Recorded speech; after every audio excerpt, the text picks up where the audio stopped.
নমস্কাৰ বন্ধুসকল, আসাম ষ্টাডি 365 লৈকে আপোনালোকক স্বাগতম জনাইছোঁ। আৰু আজি আমি এটা বহুত ইম্পৰ্টেণ্ট টপিক, সেইটো হৈছে ৰেচিঅ' এণ্ড প্ৰপৰ্চন। আজি আমি ইয়াতে শিকিম। আৰু এই ৰেচিঅ' প্ৰপৰ্চনত আজি আমি যিটো কনচেপ্ট আছে, যিটো কনচেপ্টৰ থ্ৰুৰে আৰু যিটো টেকনিকৰ থ্ৰুৰে আপোনালোকৰ পৰীক্ষাত আপোনালোকে যাতে বহুত ইজিলি যিকোনো পৰীক্ষাত হওক, যিকোনো গ্ৰেড হওক, যাতে আপোনালোকে বহুত ইজিলি বস্তুখিনি সলভ কৰিব পাৰে, তাৰ কাৰণে আমি কিছুমান আজি বেসিক বস্তুখিনি আজি আমি শিকিম। আৰু এই বেসিক বস্তুখিনিৰ ক্ষেত্ৰত যদি শিকিব লগা হয়, প্ৰথমতে আমি জানিব লাগিব যে ৰেচিঅ' কি আৰু ইয়াকনো আমি ইউজ কিয় কৰোঁ। ঠিক আছে, কি বুলি কোৱাৰ লগে লগে কেনেকৈ ইউজ কৰোঁ সেইটো যদি গম পাওঁ, কি আমি অট'মেটিক গম পাই যাম। তো ফাৰ্ষ্ট অফ অল ৰেচিঅ' যেতিয়া আমি কওঁ, ৰেচিঅ' বুলি কোৱাৰ লগে লগে মনত ৰাখিব, আমি যেতিয়া কম্পেয়াৰ কৰিব লগা হয়, যেতিয়া আমি তুলনা কৰিব লগা হয়, সেই তুলনা কৰিব লগা ক্ষেত্ৰত আমি নৰ্মেলি ৰেচিঅ'টোক ইউজ কৰি দিওঁ। তো সেই ৰেচিঅ'টোক যেতিয়া আমি ইউজ কৰোঁ, ঠিক আছে, তো কি হিচাপত ইউজ কৰোঁ? আমি সকলোৱে দেখিছোঁ এই যিটো দুটা ডট, এই দুটা ডটেৰে আমি ৰিপ্ৰেজেণ্ট কৰোঁ এ অনুপাত বি বা A:B, আমি এনেকুৱা ধৰণে মাতোঁ। তো এতিয়া কথাটো হ'ল, এই যিটো A:B আছে, A:B যদি মই ইকুৱেল টু 2:3 বুলি কওঁ, এই বস্তুটো একচুৱেলি মিন কি বুজায়, মিন কি কৰে, মানে বুজাইছে কি? এই বস্তুটো এইটোৱে বুজাইছে যে আমাৰ লগত টোটেল আছে 5টা পাৰ্ট। ঠিক আছে, 2, 3, 5, টোটেল 5টা পাৰ্ট আছে। আৰু 5টা পাৰ্টৰ দুটা পাৰ্ট এ ল'ব, 3টা পাৰ্ট কোনে ল'ব? বি এ ল'ব। এই বস্তুটো বুজাইছে সেইটো। আমি ৰেচিঅ' মানে এইটো নহয় 2 আৰু 3, এৰ ভেলু 2, বিৰ ভেলু 3, তেনেকুৱা নহয়। একচুৱেলি কি বুজাইছে যে এ আৰু বিটোই যেনেকুৱাই যিয়ে আমি নভগাও কিয় বা যেনেকুৱাই যি বস্তুৱে নলয় কিয় 2:3 অনুপাততেই ল'ব সদায়, মানে সেইটো বুজাইছে। 2:3 অনুপাত মানে কি? আমি যিকোনো এটা বস্তুক 5টা ভাগ কৰিম, 5টা ভাগৰ 2টা ভাগ এক দিম, 3টা ভাগ বিক দিম। তো এনেকুৱা ধৰণে এইটোক কয় ৰেচিঅ'। এতিয়া ৰেচিঅ'টোক আমি ৰিপ্ৰেজেণ্ট কৰোঁ একচুৱেলি নৰ্মেলি A/B আকাৰত, মানে ফ্ৰেকশ্যনত আমি ৰিপ্ৰেজেণ্ট কৰিব পাৰোঁ। ৰিপ্ৰেজেণ্ট কৰিলে কেনেকৈ লিখোঁ? এনেকুৱা ধৰণে লিখোঁ। এতিয়া যিটো ফ্ৰেকশ্যন আমি যে কৈ আছোঁ কম্পেয়াৰ, আমি কম্পেয়াৰনো কেনেকৈ কৰোঁ? কম্পেয়াৰ কেনেকৈ কৰিব চাব। আমি কম্পেয়াৰ কৰিব লগা হ'লে ইহঁত দুটাৰ মাজত ডিফাৰেঞ্চ কিমান আছে কওকচোন। 2 আৰু 3ৰ মাজত ডিফাৰেঞ্চ আপুনি দেখিছে যে 1 ডিফাৰেঞ্চ আছে, মানে এটা পাৰ্টৰ ডিফাৰেঞ্চ আছে, নহয় জানো? যে বিয়ে এতকৈ এটা পাৰ্ট কমকৈ লয়। তো বিৰ হিচাপত একচুৱেলি কিমান কমকৈ লয়? তো বিয়েটো দুটা পাৰ্ট লয়, তো পাৰ্চেণ্টেজ হিচাপত কিমান কম লয় একচুৱেলি? তো মই যদি কওঁ বিয়ে একচুৱেলি 50% কম লৈ আছে, মানে বিৰ হিচাপত। আৰু যদি কওঁ এৰ হিচাপত কিমান লৈ আছে? এটা পাৰ্ট কম লৈ আছে 3টাৰ ভিতৰত, নহয় জানো? তো একচুৱেলি বিয়ে 33.33% বেছি লৈ আছে যদি হিচাপ কৰা যায়, বিৰ ক্ষেত্ৰত যদি হিচাপ কৰা যায়, নহয় জানো? তো এইটো হৈছে কম্পেয়াৰেটিভ এনালাইচিছ। তো আমি এনেকুৱা ধৰণৰ কম্পেৰিজনৰ কাৰণে কি ৰেচিঅ'টো ইউজ কৰিব পাৰোঁ, বা ৰেচিঅ'টো সাধাৰণতে আমি ইউজ কৰোঁ। ঠিক আছে, তো যেতিয়াই আমি বিভিন্ন ধৰণে কম্পেয়াৰ কৰোঁ, কিবা কৰোঁ, তেনেকুৱা ক্ষেত্ৰত আমি ৰেচিঅ' ইউজ কৰোঁ। তো ৰেচিঅ'ৰ ক্ষেত্ৰতো আমি বুজিম ভালকৈ, ন' ডাউট। এতিয়া আমি ৰেচিঅ'ৰ লগত থকা আৰু এটা বস্তু আমি দেখিছিলোঁ আৰম্ভণিতে, সেইটো দেখিছিলোঁ প্ৰপৰ্চনছ। এই প্ৰপৰ্চন বোলা বস্তুটোনো হয় কি? ঠিক আছে, আমি বেছিক বস্তুখিনি ল'ম, ইয়াৰ পাছত আমি ইনডেপ্থ কনচেপ্টখিনি ল'ম, আৰু কনচেপ্টৰ লগত ট্ৰিক্স। ঠিক আছে, কেৱল আমাৰ ক্লাছটোৰ লগত জড়িত হৈ থাকক। তো প্ৰপৰ্চন বুলি ক'লে মই ক'ম যে আমাৰ আছে এটা ডিৰেক্ট আৰু এটা আছে ইনভাৰ্চ। কি হয়নো এই বস্তু দুটা? তো এটা মই চিম্পল এক্সাম্পলৰ থ্ৰুদি মই বুজাম। মই এটা বস্তু কিনি নিছিলোঁ 100 টকাত, মই তাক বিক্ৰী কৰিছোঁ 120 টকাত, মোৰ প্ৰফিট কিমান হৈছে? 20 টকা। এতিয়া মই যদি কওঁ যে মোৰ চেলিং প্ৰাইচ যিটো আছে সেইটো মই কি কৰিম? বঢ়াই থাকিম। তো মোৰ কিন্তু কষ্ট প্ৰাইচটো ছেইম আছে, ঠিক আছে, এইটো কনষ্টেণ্ট, এইটো মানে মই কনষ্টেণ্ট ৰাখিছোঁ 100 টকাৰ বস্তুৱে, মই চেলিং প্ৰাইচটো বঢ়াই আছোঁ, মোৰ প্ৰফিটটো ইনক্ৰিজ হ'বনে? আপুনি ক'ব নিশ্চয়, কাৰণ 100 টকাৰ বস্তুটোত মই যিমানেই চেলিং প্ৰাইচ বঢ়াম, মোৰ সিমানেই কি হ'ব? মোৰ লাভ বাঢ়ি বাঢ়ি গৈ থাকিব। তো সেইকাৰণে এই যিটো চেলিং প্ৰাইচ আছে, এই ক্ষেত্ৰত মই কি ক'ম? এই যিটো চেলিং প্ৰাইচ আছে, এই চেলিং প্ৰাইচটো কি? প্ৰফিটৰ কি? Inversely proportional, directly proportional. তো কি ডাইৰেক্টলি প্ৰপৰ্চনেল মানে কি? এইটো ফেক্টৰ বাঢ়িব, লগতে ইও বাঢ়িব, এইটো ফেক্টৰ কমিব, ইউ কমিব সিম্পল সে সিম্পল তৰিকা আৰু ঠিক আছে তো আমি ইয়াৰ দ্বাৰা কি বুজিছো এটাই বুজিছো যে যেতিয়াই সেলিং প্ৰাইস বাঢ়ে তেতিয়াই প্ৰফিটও বাঢ়ে তো এনেকুৱা ক্ষেত্ৰত আমি কি কম ই ডাইৰেক্টলি প্ৰপৰচনেল আশা কৰো বুজি পাইছে ঠিক আছে সেকেন্ড কেস সিনাৰিঅত মই যদি কম যে এইটো কষ্ট প্ৰাইস আছে ঠিক আছে মই এটা কি কৰিছো প্ৰফিট সেলিং প্ৰাইসটো সেম ৰাখিছো ঠিক আছে মই এটা সেলিং প্ৰাইসটো কি আছে কনস্ট্যান্টত আছে ঠিক আছে তো মই কষ্ট প্ৰাইসটো কমাইছো মানে কষ্ট প্ৰাইসটো 80 হৈ গৈছে তো মোৰ প্ৰফিটটো কি হ'ব obviously ইনক্ৰিজ হ'ব কষ্ট প্ৰাইস যদি ইনক্ৰিজ হয় প্ৰফিটটো ডিক্ৰিজ হ'ব কথাষাৰ বুজি পাইছেনে যদি মই সেলিং প্ৰাইসটো 120 টকাই ৰাখো ইয়াতকে বেলেগত নেবেছো মই নিজৰ মনক কৈ দিছো যে মই 120 টকাৰ বাহিৰে আৰু নেবেছো দেন মই যদি কষ্ট প্ৰাইসটো হেৰাফেৰি কৰি দিও মই এবাৰ 110 টকাত কিনিছো এবাৰ 90 টকাত কিনিছো এবাৰ 80 টকাত এবাৰ 115 টকাত কিন্তু মই বিক্ৰী কৰি আছো 120 টকাত তো মোৰ কষ্ট প্ৰাইসটো যিমানেই বাঢ়িব মোৰ প্ৰফিটৰ পৰিমাণ হিমানেই কমিব মোৰ কষ্ট প্ৰাইসটো যিমানেই কমিব প্ৰফিটৰ পৰিমাণ হিমানেই বাঢ়িব কথাটো বুজি পাইছে তো এনেকুৱা ক্ষেত্ৰত এটা বাঢ়ে আনটো ফেক্টৰ কমে বা আনটো ফেক্টৰ কমে নেক্সট ফেক্টৰটো বাঢ়ি যায় এনেকুৱা ক্ষেত্ৰত মই কম ইনভাৰ্সলি প্ৰপৰচনেল বুলি কম তো দুটা ক্ষেত্ৰত এই প্ৰথমটো ক্ষেত্ৰত মই সিম্বলাইজ যদি কৰো s is proportional to p এটো প্ৰথম ক্ষেত্ৰত ফাৰ্স্ট কেস যত মোৰ কিনা দামটো কনস্ট্যান্ট আছে আৰু দ্বিতীয়তে যেটো সেকেন্ড কেস আছে সেকেন্ড কেসটোত যেটো কষ্ট প্ৰাইস আছে বা প্ৰফিট আছে প্ৰফিটটো ইনভাৰ্সলি প্ৰপৰচনেল মই এনেকুৱা ধৰণে বুজাও এটো সেকেন্ড ইনভাৰ্সলি প্ৰপৰচনেল লিখো ই বাঢ়িব ই কমিব ই বাঢ়িব তেনেকুৱা ধৰণে আমি বস্তুটো বুজাব পাৰো ঠিক আছে তো এটো হৈছে প্ৰপৰচনৰ আমাৰ বেসিক আইডিয়া বাট একচুয়ালি ৰেশিও টু প্ৰপৰচনেল বুলি কলে কি বুজায় প্ৰপৰচনত থাকা বুলি কলে কি বুজায় ঠিক আছে ৰেশিও যদি কো প্ৰপৰচনত থাকা বুলি কি বুজায় যেনে মই কও a b c d আমাৰ এই চাৰিটা নাম্বাৰ কি আছে প্ৰপৰচনত আছে যদি আপোনাক কোনোবাই কয় যে এই চাৰিটা নাম্বাৰ প্ৰপৰচনত আছে এই বস্তুটো কি মিন কৰে একচুয়ালি এই বস্তুটো এইটোই মিন কৰে যে a is to b is equal to c is to d simple তো এনেকুৱা যদি কন্ডিশনত থাকে যে দুটা ৰেশিও একচুয়ালি ইকুয়াল তেতে হলে মই কি কম a b c d কি আছে আমাৰ প্ৰপৰচনত আছে একচুয়ালি তো ইয়াতে এটা কথা মন কৰিবলগীয়া এই যেটো b আৰু c আছে ইহত কোড আছে মাজত আছে নহয় জানো তো ইহতক আমি কি কম মিন বুলি কম আৰু a আৰু d টো বাহিৰত নাই জানো यस নিশ্চয় দেখিছে তো ইয়াক আমি এক্সট্ৰিম বুলি কম সিম্পল ঠিক আছে তো b আৰু c কি মিন b a আৰু d কি এক্সট্রিম তো এতিয়া চাব যেটো a by a is to b আছে a by b লিখিব পাৰো আৰু লগতে এই বস্তুটো কি আমি এনেকুৱাকৈ লিখিব পাৰো না নিশ্চয় পাৰো কিবা সন্দেহ আছে যদি কমেন্ট কৰিব ঠিক আছে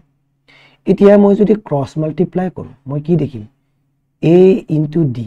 মানে মই ক্ৰস মাল্টিপ্লাই কৰিছি d টু এই সাইডত b টু এইটো সাইডত ওকে তো b into c ইয়াতে আপুনি কি দেখিছে a আৰু d টু কি আছিল এক্সট্ৰিম b আৰু c টু কি আছিল মিন তো আপুনি ক'ব পাৰিব যে প্ৰডাক্ট মানে পূৰণফল product of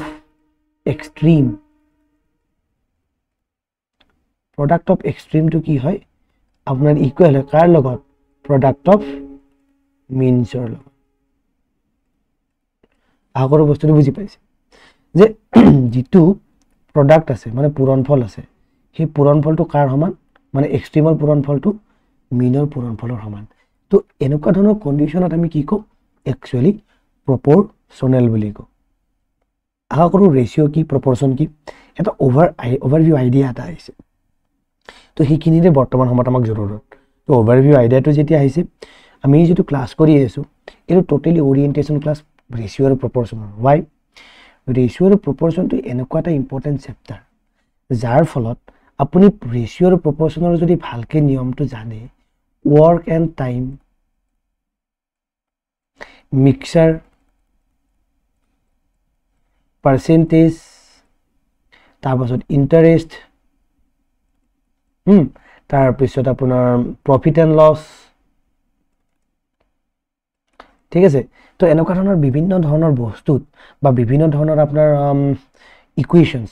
আছে, ইকুৱেশ্যনতো আমাৰ ৰেচিঅ'ৰ কেতিয়াবা ইকুৱেশ্যন ওলাব দিয়ে। তো এই সকলোখিনি বস্তু ৰেচিঅ'ৰ কনচেপ্টৰ থ্ৰুদি, ৰেচিঅ' যদি আপোনাৰ ক্লিয়াৰ থাকে, ৰেচিঅ'ৰ যদি বেছিক সৰু সৰু বস্তুখিনিও জানে, আপুনি এইখিনি বস্তু বহুত ইজিলি মানে কৰিবলৈ বহুত সুবিধা পাব, ঠিক আছে। তো আমি সেই ক্ষেত্ৰত আগবাঢ়ি আজি ৰেচিঅ'ৰ এটা একদম কোৰ এণ্ড কোৰ যিটো কনচেপ্ট সেইটো আপোনালোকৰ ওচৰত দাঙি ধৰি দিছোঁ, ঠিক আছে। তো এতিয়া আমি বুজি পালোঁ যে ৰেচিঅ' কি, প্ৰপৰশ্যন কি। এটা কথা হ'ল আমাৰ যিটো ৰেচিঅ' আছে, এই ৰেচিঅ'টো এডিশ্যন মানে কি ক'ম, এডিশ্যন মানে হ'ব আমাৰ যোগ এণ্ড ছাবট্ৰাকশ্যন, বিয়োগ। যোগ আৰু বিয়োগৰ ক্ষেত্ৰত কেনেকুৱা ধৰণে কাম কৰে আৰু এই যোগ আৰু বিয়োগৰ ক্ষেত্ৰত একচুৱেলি আমি ইয়াৰ পৰা কি ওলাব পাৰোঁ আৰু ওলাই কেনেকুৱা ধৰণে আমাৰ ইউজটো আমি এক্সামত কৰিম, তো সেই বস্তুটো চাব লাগে, ঠিক আছে। এনেই আপুনি যি টি বস্তু শিকিব নালাগে, আপুনি যি শিকিব আজি গোটেইখিনি কামত আহিব, ঠিক আছে। তো এতিয়া এটা এক্সাম্পল লৈছোঁ মই এটা এক্সাম্পল লৈছোঁ যে মোৰ লগত 2:3 লৈছোঁ, 2:3 আছে, ঠিক আছে। এই 2:3 লগত এতিয়া চাব, মই এইটো ইমপ্লাই দিছোঁ, এইটো ইকুৱেল নহয় একচুৱেলি, অ'কে। তো মই কি কৰিছোঁ, এই যিটো আছে ইয়াতে মই ওপৰতো 3 প্লাছ কৰিছোঁ আৰু তলতো মই 3 এড কৰিছোঁ, সমান এড কৰিছোঁ, 3 এড কৰিছোঁ। এই যিটো ৰেচিঅ' হ'ব 5/6, এই 2:3 আৰু 5:6টো ছেইম হ'বনে? আপুনি ক'ব নহ'ব, ন, এই দুটা ছেইম নহয়, ঠিক আছে। এই বস্তুটো মনত ৰাখিব, এই যিটো দুটা ৰেচিঅ' আছে এই দুটা ৰেচিঅ' ছেইম নহয়, বুজি পাইছে? মানে এটা কথা মনত ৰাখিব, যেতিয়া আপুনি আপোনাৰ এটা ৰেচিঅ'ত যিকোনো বস্তু এড কৰে, এডিশ্যন কৰে, আমি ছাবট্ৰাকশ্যনতো চাম, বাট এড কৰে বা ছাবট্ৰাক্ট কৰে, আপোনাৰ কি হয়, যিটো ৰিজাল্ট পায় সেই ৰিজাল্টটো আগৰ ৰিজাল্টৰ লগত ছেইম নহয় সদায়, মনত ৰাখিব। নেক্সট যদি চাওঁ, ঠিক আছে 4/7 লৈছোঁ, ইয়াতে ধৰক 4 - 2 কৰিছোঁ আৰু 7 - 2 কৰিছোঁ, ছেইম ছাবট্ৰাকশ্যন কৰিছোঁ। তো ইয়াতে কি পাম, 2 পাম আৰু ইয়াতে কি পাম, 5 পাম। তো এই বস্তু দুটা ছেইম নে, ৰেচিঅ' দুটা 4:7, 2:5, আমি ক'ম যে ছেইম নহয়, ঠিক আছে। দেন এগেইন আৰু এটা ট্ৰাই কৰোঁ, 5/6, দেন 5ৰ লগত মই এড কৰিলোঁ 4, 6ৰ লগত ছাবট্ৰেক্ট কৰিলোঁ 3, কি হয় দেখা যাওক। তো মই যদি চাওঁ এতিয়া 9 হ'ব আৰু ইয়াতে 3 হ'ব। তো আল্টিমেট ৰেচিঅ'টো আমি কাটাকাটি কৰিব পৰা যায়, বাট ইটছ অ'কে, কাটাকাটি যদি কৰিব বিচাৰে আপুনি দেখিব যে 3:1 হ'ব, ঠিক আছে। তো ইমানখিনি কমপ্লিকেটেড কৰাতকৈ বা কাটাকাটি নকৰাকৈ লিখোঁ ৰ'ব, ইয়াতে মই 3 নহয়, ইয়াতে মই ধৰক 2 কৰিছোঁ, ইয়াতে কি হ'ব 4 হ'ব তেতিয়া, ঠিক আছে। এতিয়া কাটাকাটি নাযাব, তো নৰ্মেল থাকিব আমাৰ ৰেচিঅ'টো। এতিয়া চাব, এটা কথা কোৱা নহ'ল চাগে, আমাৰ যিটো ৰেচিঅ' থাকে এই ৰেচিঅ'টো আমাৰ কেতিয়া কমপ্লিট হয়, মনত ৰাখিব সদায়, যেতিয়া এই দুটা নাম্বাৰ নিউমাৰেটৰ এণ্ড ডিনমিনেটৰটো কি হয় সদায় কোপ্ৰাইম, পৰস্পৰ মৌলিক, কোপ্ৰাইম। এতিয়া কোপ্ৰাইম মানে কি, একদম চিম্পল ভাষাত কওঁ যে 5 আৰু 6ক হৰণ যোৱা এটাই কমন সংখ্যা আছে, এইটো 1, চিম্পল, ক্লিয়াৰ। 5কো 1ৰে হৰণ যায়, 6কো 1ৰে হৰণ যায়, মানে এটা সংখ্যাৰে হৰণ যোৱা সংখ্যা ইয়াতে এটাই আছে, অকল 1টো, ঠিক আছে। তো সেইকাৰণে ইহঁত দুটাকে কোপ্ৰাইম বুলি কয়, ঠিক আছে। তো কোপ্ৰাইম মানে কি বুজিব, যে দুয়োটা সংখ্যাকে মাত্ৰ 1ৰে হৰণ যায়, বেলেগ সংখ্যাৰে হৰণ নাযায়, ঠিক আছে। তো পৰস্পৰ মৌলিক ইহঁত দুটা, ঠিক আছে। তো এতিয়া আমাৰ কনচেপ্টটোলৈকে আহোঁ। এতিয়া আমি ইয়াতে কি দেখিছোঁ সেই বস্তুটো আপুনি লক্ষ্য কৰিব। লক্ষ্যটো এইটোত যে যেতিয়া আমি ছেইম প্লাছ মাইনাছ কৰিছোঁ, প্লাছ এণ্ড প্লাছ কৰিছোঁ ছেইম, অ'কে। তো আমাৰ যিটো ৰেচিঅ' পাইছোঁ ৰেচিঅ'টো চেঞ্জ হৈ যায়, ইয়াতো ছাবট্ৰাক্ট কৰিছোঁ ছেইম, ষ্টিল ৰেচিঅ' চেঞ্জ হৈ যায়, বেলেগ প্লাছ মাইনাছ কৰিছোঁ ষ্টিল ৰেচিঅ'টো চেঞ্জ হৈ যায়, ঠিক আছে ইয়াতে আপুনি এতিয়া এনেকুৱা হ'ব পাৰে যে 7/9 এটো কি কৰিছো 7 ৰ লগত 2 প্লাস কৰিছো 9 ৰ লগত 2 মাইনাস কৰিছো তো আলটিমেটলি কি ইয়াতে পাম 9 ইয়াতে পাম 7 তো আলটিমেটলি ৰেশিওটো টোটালি ডিফাৰেন্ট ওলাই গল দেখিছে নে আপোনালোকে তো এটা কথা মনত ৰাখিব যেতিয়া আমি সাবট্ৰাক্ট কৰো এডিশন বা সাবট্ৰাকশন হোৱাটএভাৰ যিয়ে নকৰো কিয় আমাৰ যেটো ৰিজাল্টেন্ট ৰেশিও হ'ব হেতু সদায় আগৰ ৰেশিওটোৰ লগত সেম নহয় মানে সমান নহয় সিম্পল তো সমান নহয় যদি আমি চাই কিয় আছো চাব লগা এটাই ৰিজন এই যেটো সাম এই বস্তুটো ভালকে গুৰুত্ব দিও যেতিয়া আমি সেম প্লাস কৰিছো ইহতৰ মাজত গ্যাপ কিমান আছিল যেতিয়া আমি এড কৰা নাছিল ইহতৰ মাজত দেখিছিলো গ্যাপ আছিল 1 মানে 2 আৰু 3 ৰ মাজত গ্যাপ কিমান 1 সেম প্লাস কৰিছো গ্যাপ কিমান হৈছে 1 তো এটা বস্তু লক্ষ্য কৰিব যেতিয়া আমি সেম সংখ্যা ৰেশিওটোৰ ওপৰতো তলতো এডিশন কৰো সংখ্যা দুটা কি হৈ থাকে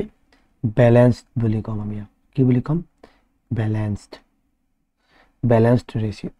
ই আমাৰ কি হৈছে ব্যালেন্সড হৈ আছে সেকেন্ড যেতিয়া সেম সাবট্ৰাক্ট কৰিছো ইয়াৰে কিমান আছিল 3 এটো কিমান ওলাইছে 3 যদিও ৰেশিওটো সেম নহয় হেতু প্ৰবলেম নহয় কিন্তু আমাৰ ৰেশিওটো সেম নহয় বাট আমাৰ এই বস্তুটো কি হৈ আছে ব্যালেন্সড হৈ আছে ক্লিয়াৰ এতিয়া এটো ক্ষেত্ৰত চাব দুটাতে আমি প্লাস আৰু মাইনাস কৰিছো বেলেগ সংখ্যা তো এটো ক্ষেত্ৰত কি দেখিছে গ্যাপ আছিল 1 গ্যাপ দেখিছে কিমান 5 তো যেতিয়া আমাৰ বেলেগ সংখ্যা প্লাস মাইনাস হয় তেতিয়া আমাৰ কি ৰেশিও দুটা কি হৈ থাকে ব্যালেন্সটো নহয় ইকুৱেল টু নহয় ব্যালেন্সও নহয় সেকেন্ডলি সেম যেতিয়া মাইনাস কৰো তেতিয়া আমাৰ কি কেতিয়াবা এটো জাস্ট ইন কেস কেতিয়াবা ইয়াতো কেতিয়াবা ব্যালেন্স হৈ থাকিব পাৰে ঠিক আছে তো ইয়াৰ পৰা আমি কেনেকুৱা ধৰণে বস্তুখিনি উলাম আৰু ইয়াৰ ইউজটো কি সেই বস্তুটো দেখিম আশা কৰো এই বস্তুখিনি বুজি পাইছে আকৌ এবাৰ মই ৰিপিট কৰিছো যেতিয়া আমি এটা ৰেশিওৰ লগত অপাৰেটৰলে সেম সংখ্যা যোগ কৰিম যেটো ৰেশিও আমি ৰিজাল্ট পাম সেই ৰিজাল্ট ৰেশিওটো যেটোৰ লগত আমি প্লাস কৰি পাইছিলো সেই ৰেশিওটোৰ লগত সমান কেতিয়াও নহয়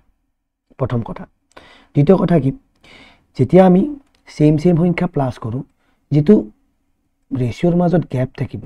সেই ৰেশিওৰ গ্যাপটো হলে কি পাম সেম পাম মানে ৰেশিওটো কি পাম ৰেশিও দুটা ব্যালেন্স পাম ব্যালেন্স হৈ থাকিব সাবট্ৰাকশনৰ ক্ষেত্ৰতো সিমিলাৰ ব্যালেন্স হৈ থাকিব ৰেশিও দুটা সেম নহয় কিন্তু ব্যালেন্স আছে যেটা বেলেগ কৰিম প্লাস মাইনাস ব্যালেন্সও না থাকে ইকুৱেলো না থাকে সেকেন্ড কেতিয়াবা কি প্লাস মাইনাস যদি সমান কৰো ইকুৱেশনটো ব্যালেন্স থাকিব পাৰে ডাঙৰ কথা নহয় কিন্তু সেম নহয় কেতিয়াও ঠিক আছে এইখিনি বস্তু আমি ইয়াৰ পৰা গম পালো এটা ইয়াৰ ইউজটো কি একচুয়ালি হেতু শিকিব লাগিব ঠিক আছে তো হেতু আমি এতিয়া শিকিম তো হেতু আমি কেনেকৈ শিকিম হেতু চাব যেনে এটা এক্সাম্পল লৈছো যে বি মানে বয় আৰু আমাৰ লগত আছে ছোৱালী জি ধৰক মোৰ লগত ছোৱালী আছিল 4:5 ক্লিয়াৰ মানে আমাৰ লগত কি আছে লৰা আৰু ছোৱালী এখন স্কুল আছে ঠিক আছে এখন স্কুলত লৰা আৰু ছোৱালীৰ অনুপাত 4:5 এটা কথাটো হল আমাৰ ইয়াতে লৰা এড কৰিছে 10 জন ছোৱালীও এড কৰিছে 10 জনী এডিশন হৈছে ঠিক আছে তো এডিশন হোৱাৰ পাছত যেটো ৰেশিও আছিল ৰেশিওটো 5:6 হৈ গল ঠিক আছে এতিয়া আপোনাক খুদিছে যে একচুয়ালি প্ৰথম অৱস্থাত মানে এই 10 প্লাস কৰাৰ আগতে কিমান জনী বা কিমান জন লৰা ছোৱালী ওভাৰঅল আছিল বা কোৱেশ্চনটো এনেকুৱা হ'ব পাৰে যে কিমান জন লৰা আছিল বা কিমান জনী ছোৱালী আছিল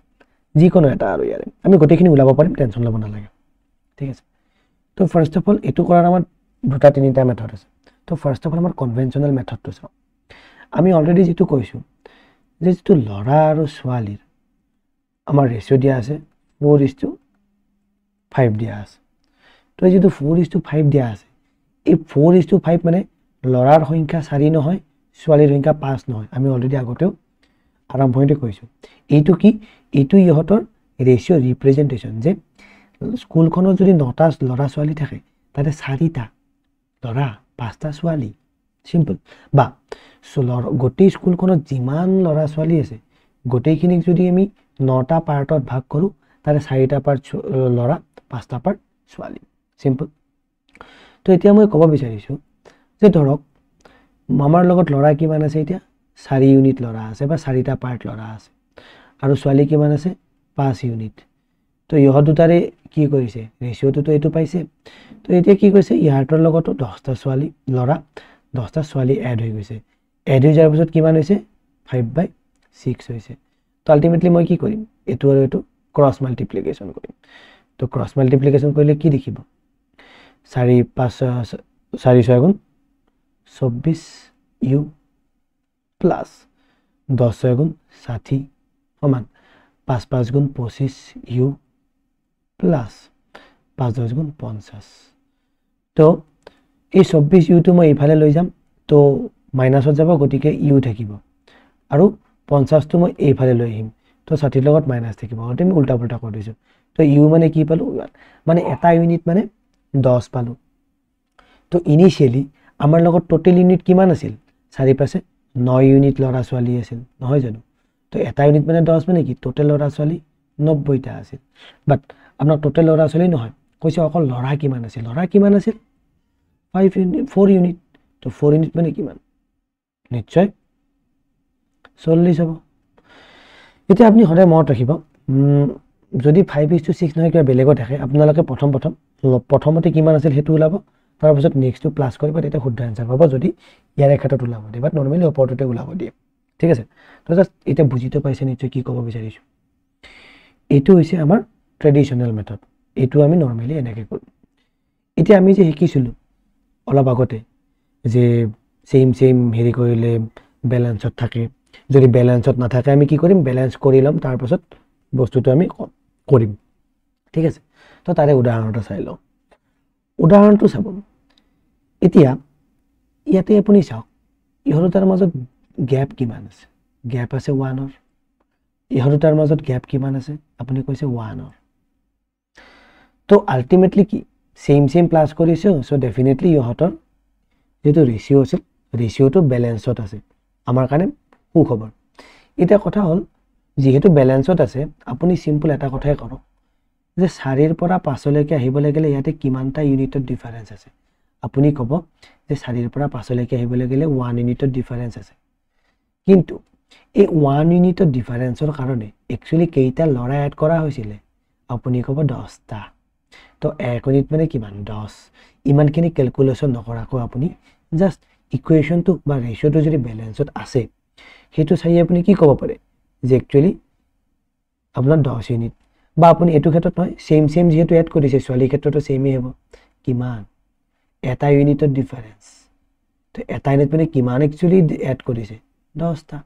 তো যিকোনো ফালৰ পৰা চালে 1 ইউনিট মানে 10 এই ওলাব আশা কৰো বুজি পাইছে তো এইটো হৈছে আমাৰ সিম্পল মেথড যে আমি এই যেটো ব্যালেন্স ইকুৱেশন বা ৰেচিঅ'ৰ এটা ব্যালেন্স আছে না নাই এইটো হৈছে আমাৰ shortcut tricks without lots of pen and paper আমি কি কৰিব পাৰো সলিউশন কৰিব পাৰো ঠিক আছে তো নেক্সট এটা এক্সাম্পলৰ থ্ৰু দি আকৌ বুজো এটা ধৰক ল'ৰা আৰু ছোৱালীৰে কথা কৈছো 4:5 এ ধৰিছো ধৰক মই ইয়াতে 15টা প্লাস কৰিছো ইয়াতো 15টা প্লাস কৰিছো বাট চামও ৰেচিঅ'টো মোৰ কিমান হ'ব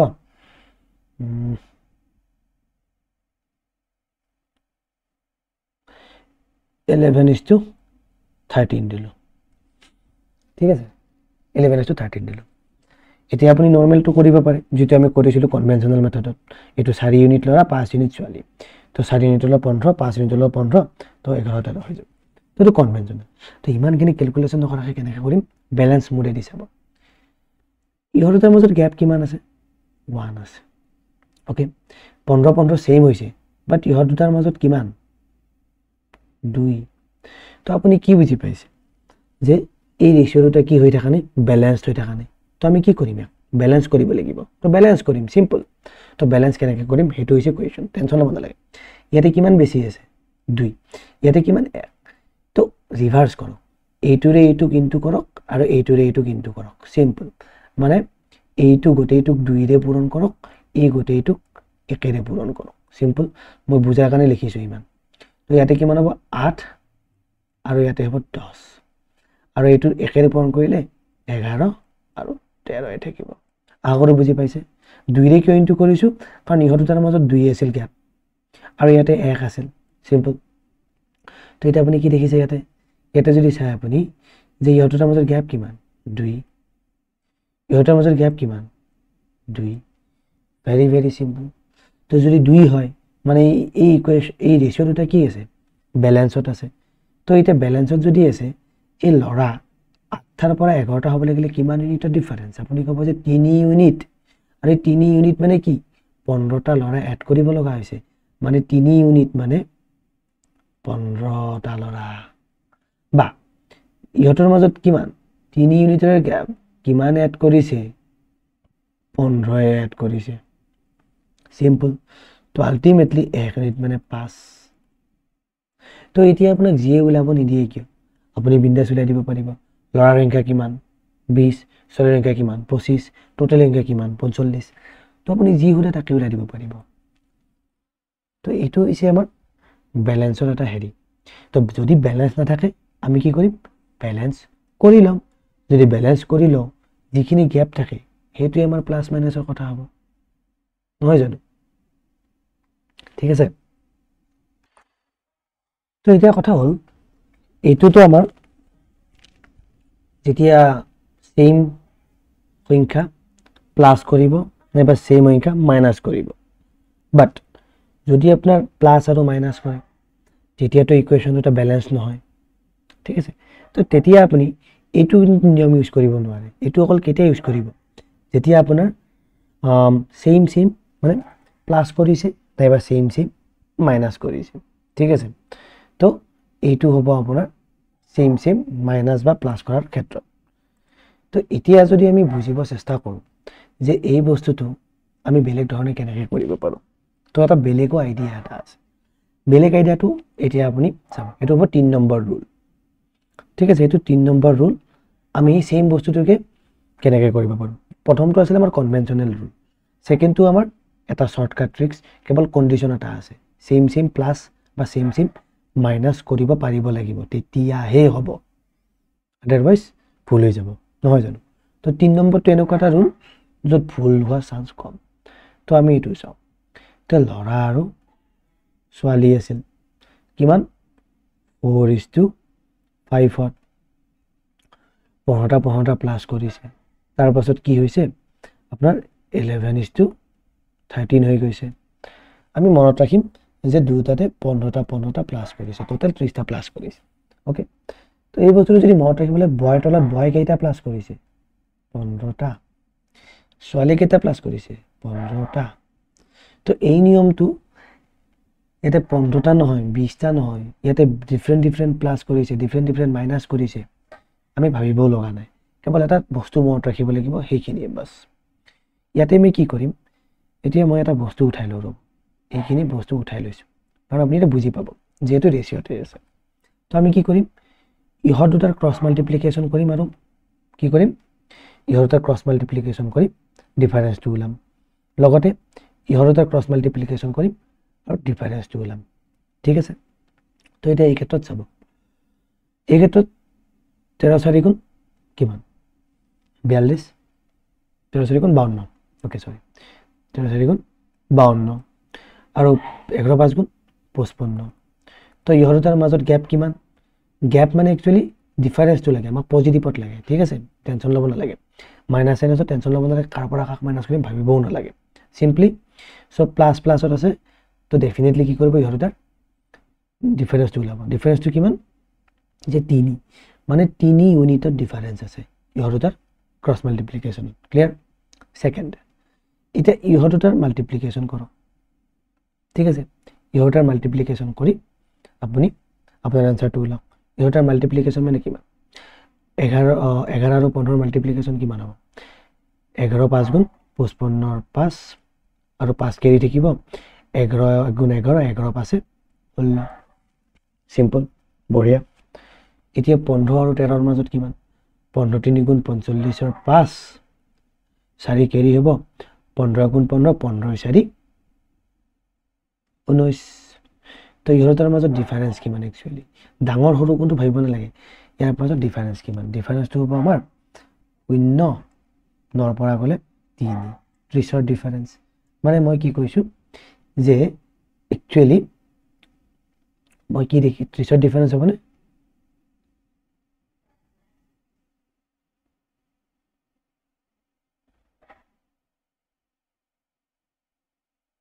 30 ৰ ডিফাৰেন্স হ'ব ঠিক আছে যদি 30 ৰ ডিফাৰেন্স হয় 30 নহয় একচুয়ালি কিবা বেলেগ কিবা হ'ব লাগিছিল 1 মিনিট ৰবচোন তো ওলাব কি ইউ মানে 10 তো আলটিমেটলি আপুনি কি পাব এতিয়া যদি আপুনি ভাবে যে ইয়াতে 1 ইউনিটৰ ভ্যালুটো 5 ওলাইছে আৰু ইয়াতে 40 কি ইয়াতে আপুনি এটা বস্তু লক্ষ্য কৰিব যেটো আলটিমেট ৰিজাল্ট যদি লৰাৰ সংখ্যা কিমান কয় 4 ইউনিট 4 ইউনিট ইনু কিমান লৰা মানে কিমান ওলাব 40 ওলাব ছোৱালী কিমান 50 নহয় জানো ছোৱালী ওলাব 50 এই ক্ষেত্ৰত যদি ইয়াত চাই এক ইউনিটৰ ভ্যালু কিমান 5 কিন্তু ইয়াতে আমি ইটো হিসাব নকৰো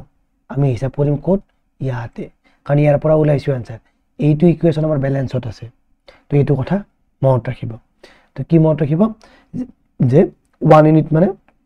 5 তো কিমান ইউনিট আছে 8 ইউনিট তো 8 ইউনিট মানে একচুয়ালি 40 মানে 40 তো কি লৰাৰ সংখ্যা আছিল ঠিক আছে সেই হিচাপত আপোনাৰ 10 ইউনিট মানে 50 এটো কাৰ হ'ব ছোৱালীৰ তো মনত ৰাখিব এই ইউনিটটো উলাই আপুনি ইয়াত আৰু চাব না যাব আপুনি যেটো ব্যালেন্স আছে সেই ব্যালেন্সটো হে লক্ষ্য কৰিব ঠিক আছে যেটো ব্যালেন্সড আপোনাৰ ৰেশিও সেই বস্তুটো লক্ষ্য কৰিব তো এটোক আমি কি কও এটোক আমি কও ক্রস প্রোডাক্ট তো ক্রস প্রোডাক্ট মেথড তো ক্রস প্রোডাক্ট মেথডত আপনার বহুত ইজি হয় আৰু মেইন কথা হৈছে যেতিয়া আমাৰ সেম সংখ্যা প্লাস বা মাইনাস কৰে মনত ৰাখিব তেতিয়া আপুনি কিন্তু এই যেটো শৰ্টকাট আছে ব্যালেন্স মেথড এটো ইউজ কৰিব আৰু যেতিয়া আপোনাৰ বেলেগ বেলেগ কিবা এড এন্ড মাইনাস দেখি আছে দেন আপুনি যাব ক্রস প্রোডাক্ট ঠিক আছে আশা কৰো বস্তুটো ক্ৰাক্সটো বুজি পাইছে যে আমি কিমান ইজিলি বস্তুখিনি কৰিব গৈ আছো যেতিয়া আমাৰ এক্সাম্পল আহিব সেই এক্সাম্পলৰ জৰিয়তে আপোনালোকৰ ক্লিয়াৰিটিটো যিমান প্ৰেক্টিস কৰিব সিমান বৃদ্ধি হ'ব ঠিক আছে তো এতিয়া আমি চাম আমাৰ যেটো নেক্সট তো নেক্সট যদি চাও আপোনালোকে এটা বস্তু নিশ্চয় দেখি আছে বস্তুটো এনেকুৱা ধৰণৰ যে a is to b কি আছে 5 is to 9 b is to c আপোনালোকে দেখে যে 5 is to 7 তো আপোনালোকক খুদে যে a is to b a is to b is to c কিমান তো এটো কৰে তো এটো কৰাৰ দুটা মেথড আছে তো দুটা মেথডটো কেনেকুৱা ধৰণৰ যে a is to b আমি কি কৰো 5 is to 9 অলৰেডি দিয়া আছে কৰিব লগা একোই নাই b is to c 5 is to 7 বাট ইয়াতে চাব লগা কথা কমন কোনটো এই b টো কমন আৰু ইয়াতে সক কমন কি b টো কমন নহয় জানো তো এটা কথা হল যেটো b টো কমন আছে আৰু ইয়াতে মাজত থাকিব গতে কি b টো আমি কি কৰিব লাগিব সেম কৰিব লাগিব আৰু যদি সেম কৰিব লগা হয় এই দুটাক আমি ইকুৱেল কৰিব লাগিব ইকুৱেল কৰাৰ এটা মেথড যে ইহৰ দুটাৰ কি LCM কিমান LCM 5 আৰু 9 LCM কিমান 45 তো 45 হ'ব লাগিলে আমি এই 9 টো 45 কৰিব লাগিব আৰু 9 টোক যদি 45 কৰিব লগা হয় তেন্তে মনত ৰাখিব তে পাঁচৰে পূৰণ কৰিব লাগিব যদি 9 টোক পাঁচৰে পূৰণ কৰো এই 5ক পাঁচৰে পূৰণ কৰিব লাগিব এটোৰ বিষয়ে আমি শিকিম বাট মনত ৰাখিব আপুনি অকল তলৰটোক অকল ইনটু কৰিব নোৱাৰে যদি ইকুৱেচনটো বা ৰেশিওটো সেম ৰাখিব খুজিছে তেতিয়া হলে দুয়োটাতে আপুনি পূৰণ কৰিব লাগিব ঠিক আছে অকল এটাত পূৰণ নহয় আৰু এটো 45 বনাব লাগিলে কি 9 ৰে ইনটু কৰিম তো দুয়োটাতে ইনটু কৰিলে কি হ'ব তো 5 5 গুণ 25 আৰু ইয়াতে হ'ব 45 এইটো হ'ব 45 7 9 গুণ 63 তো আমি কি পালো এতিয়া a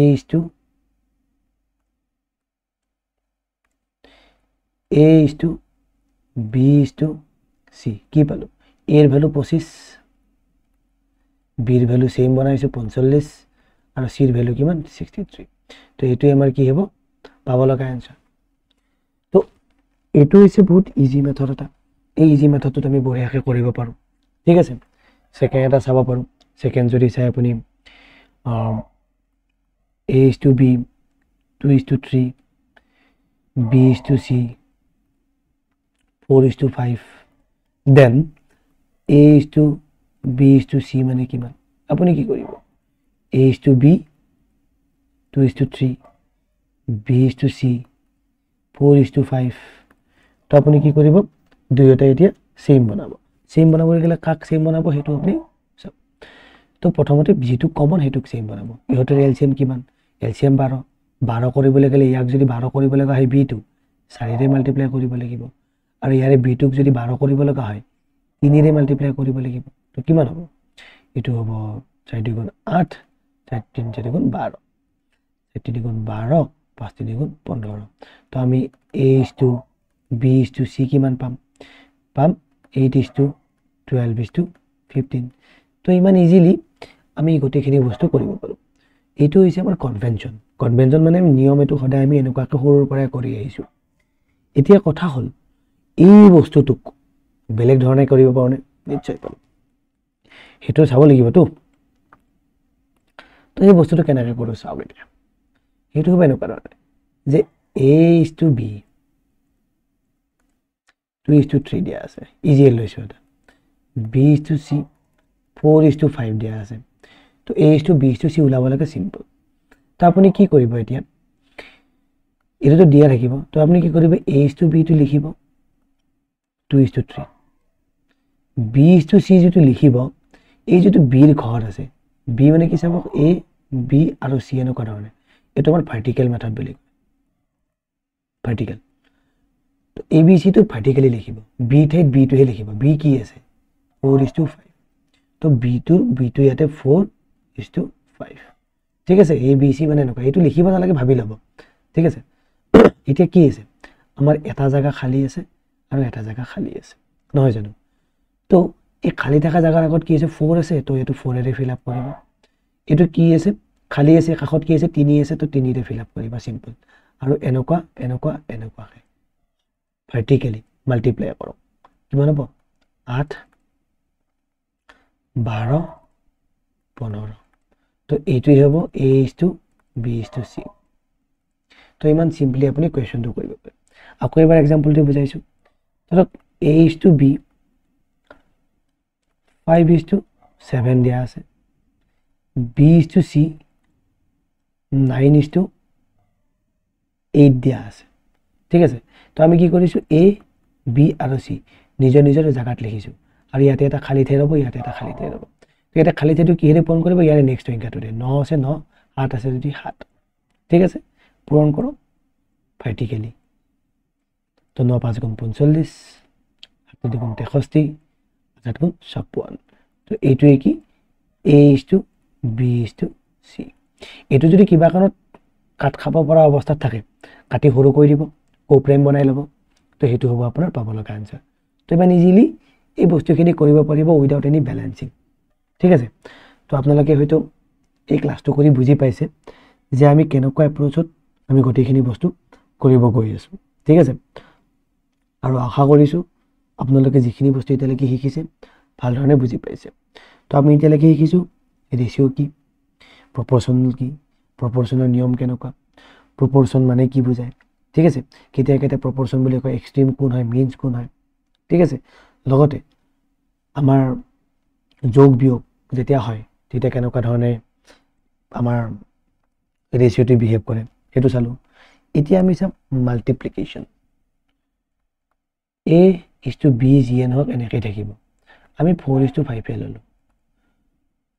যদি কিবা কাৰণত এই সংখ্যাটোক যদি সেম ৰাখিব লগা হয় আমি কি কৰো অলৰেডি কৈ আহিছো যে 12 আৰু 15 তো এটা সদায় মনত ৰাখিব এই বস্তুটো সদায় আমাৰ যেটো ইনিশিয়াল আছিল 4:5 আছিল এই 4:5 ৰ সদায় সমান হ'ব যদি সেম সংখ্যা পূৰণ কৰা হয় ঠিক আছে তো মাল্টিপ্লিকেশনৰ ক্ষেত্ৰত কি হ'ব আমাৰ যেটো প্ৰথমতে থাকিব সেই প্ৰথমতে থাকাটো যদি অপৰটো সেম সংখ্যা তলটো সেম সংখ্যা দি মাল্টিপ্লাই কৰিছো তেতিয়া হলে কি যেটো আমি ৰেশিও পাম ৰিজাল্ট সেই ৰেশিওটো সদায় ইয়াৰ ইকুইভ্যালেন্ট হ'ব ঠিক আছে ই সেম বুলি ক'ব পৰা যাব কিয় কাৰণ এটুক যদি আমি সৰু কৈ দিও এটু কি হ'ব 3 আৰু আল্টিমেট এটু হ'ব 4 এটু হ'ব 5 আল্টিমেটলি 4:5 হ'ব যদি আমি সৰু কৰি লৈ যাও ঠিক আছে তো আল্টিমেটলি কি হ'ল এটু 12 টো 4 ৰে মাল্টিপল হ'ল এটু 5 ৰে মাল্টিপল হ'ল তো আল্টিমেটলি ইহত দুটা একচুয়ালি সিমিলাৰ এজ এ ৰেশিও ঠিক আছে তো পূৰণৰ ক্ষেত্ৰত ইমানখিনি ইজি ঠিক আছে এটা হৰণৰ ক্ষেত্ৰত যদি কয় 4:5 আছে সেম সংখ্যাৰে হৰণ কৰিছে তো এই ক্ষেত্ৰটো আপুনি কি পাব সেমে পাব যেটো এনসাৰ নহব কিয় সেমে পাব কাৰণ 3 3 অলৰেডি কাটা খাইয়ে যাব ঠিক আছে হৰণৰ ক্ষেত্ৰটো এটা কথা হ'ল বেলেগ বেলেগ সংখ্যা যদি পূৰণ কৰা হয় ওপৰত 2 তলত 3 তেতিয়া কি হ'ব 4:5 টো আমি জাস্ট এটা एग्जांपल লৈছো ঠিক আছে তো এইটো হ'ব 8 এইটো হ'ব 15 তো এই বস্তুটো 4:5 ৰ সমান হ'বনে আপুনি ক'ব নহ'ব মনত ৰাখিব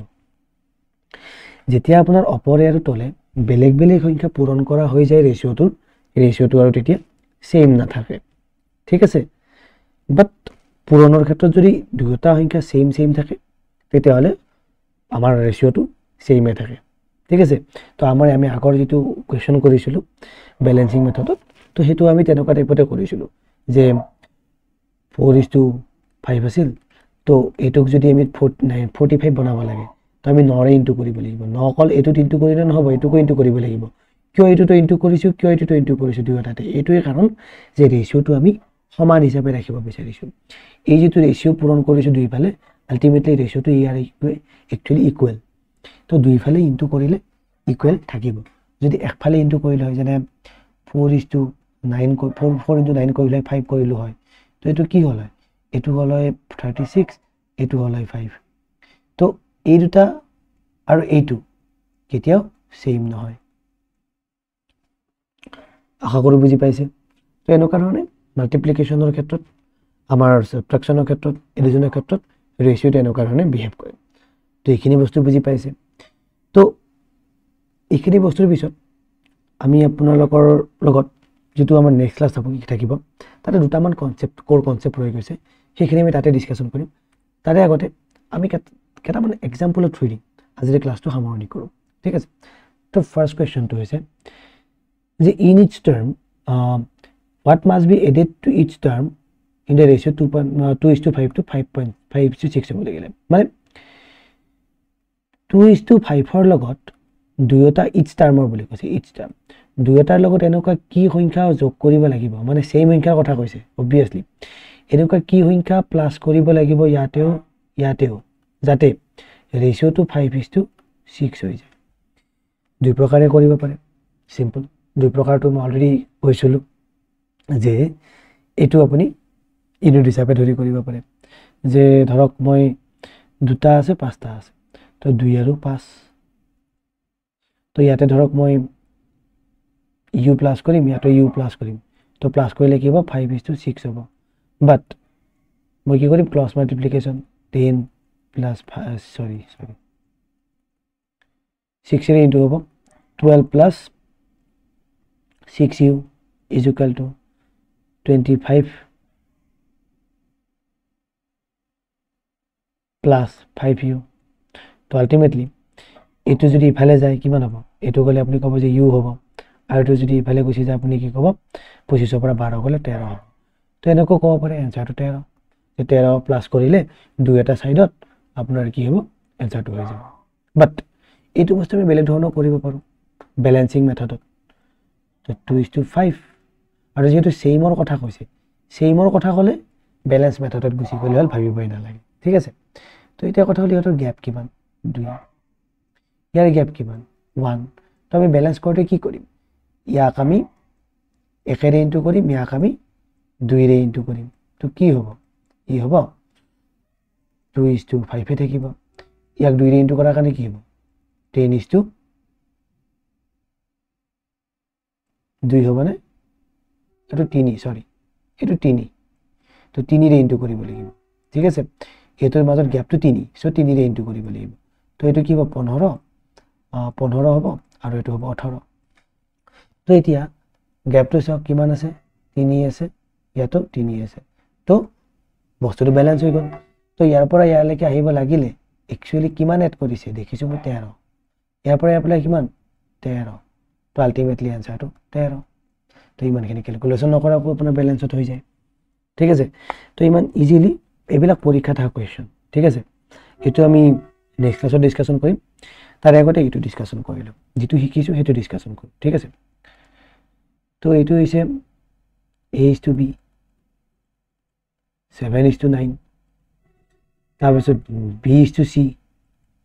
তো কি কৈছে 3:5 তো আমি কি কৰিছো A B C প্যাটাৰ্ন বহাই লৈছো ইয়াতে এটা খালি ঠাই ইয়াতে এটা খালি ঠাই তো খালি ঠাইটো 3 ৰে পূৰণ হ'ব এইটো 9 ৰে তো মাল্টিপ্লাই কৰা 21 27 9 5 গুণ 45 বাট মই এটা বস্তু দেখিছো এইটো 3 প্ৰত্যেকটা 3 ৰ মাল্টিপল তো 3 ৰে এটুক যাব 7 বাৰ 3 ৰে যাব এটুক 9 বাৰ 3 ৰে যাব এটুক 15 বাৰ তো আলটিমেটলি আমি সৰু কৰি ললো আৰু তো কাটা কাটি না যায় তো এইটো হ'ব A:B:C তো এইটো आंसर আছে নে यस আছে C2 आंसर তো এনেকুৱা ধৰণে পৰীক্ষাত আহা কোৱেশ্চন আপুনি যেতিয়া কনসেপ্টটো বুজি পাব তো তেতিয়া আপোনালোকে বহুত ইজিলি কৰিব পাৰিব তো এই নেক্সট ক্লাছত আমি কম্পাউন্ড আৰু ডিভিডেন্ড এই দুটা বস্তু শিকিম কম্পোনেন্ট আৰু ডিভিডেন্ড এই দুটা বস্তু শিকাৰ পিছত আপোনাৰ ম্যাক্সিমাম কোৰ যেটো কনসেপ্ট থাকিব ক্লিয়াৰ হ'ব আৰু ইয়াৰ মাজত দুই চাৰিটা কিছুমান কনসেপ্ট আমাৰ আছে সেই বস্তুখিনি আমি উদাহৰণৰ লগত লগে আমি কৰি যাবলৈ চেষ্টা কৰিম ঠিক আছে তো আজি ক্লাছটো নিশ্চয় আশা কৰো ভাল লাগিছে যদি আমাৰ লগত জড়িত হৈ থাকক বহুত বহুত ধন্যবাদ